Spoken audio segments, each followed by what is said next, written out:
வேற ஏதாவது இருக்கும். இது மெயின் என்னன்னா சிம்பிளா சொல்லணும் அப்படின்னா உங்களுக்கு ஜென்ரலா வந்து பாத்தீங்க அப்படின்னா நம்மளுக்கு வந்து பாத்தீங்கன்னா ரெக்டிஃபயர் இன்வெர்டர் செக்ஷன் இருக்குமா, அதுக்கப்புறம் ஒரு ஸ்டாட்டிக் பைபாஸ் பாத் ஒன்று இருக்கும், அப்புறம் மெயின்டெனன்ஸ் பைபாஸ் பாத் இருக்கும்.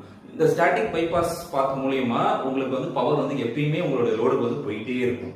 ஓகே, இன்வெர்டர் வந்து ஸ்டாண்ட் பைலே இருக்கும். ஸோ எப்போ உங்களுக்கு இந்த மெயின் இன்புட் ட்ராப் ஆகல வந்து பவர் வந்து உங்களுக்கு இன்டரப்ஷன் ஏற்படுதோ இமிடியேட்டா அந்த இன்வெர்டர் வந்து வித்தின்னா ஒரு மைனர் ஃபிராக்ஷன் வந்து இருக்கும்.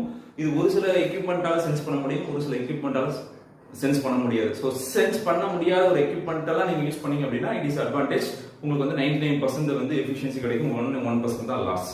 ஓகே, பட் ஆனால் டேட்டா சென்டருக்கு ஒரு சில பேர் யூஸ் பண்றாங்க, ஒரு சில எக்யூப்மெண்ட் யூஸ் பண்றாங்க, எல்லாத்துக்குமே இல்லை. ஐடி டிவைசஸ்லாம் வந்து பார்த்தீங்கன்னா ஒரு சில ஃபிராக்ஷன் ஆஃப் அந்த டிரான்ஸ்ஃபர் டைம் இருக்குல்ல, ஒரு மைனூட் மில்லி செகண்ட் இருந்தாலும் அது வந்து பார்த்தீங்க அப்படின்னா ஈஸியாக வந்து கேப்சர் பண்ணி அங்கே ஒரு டிப்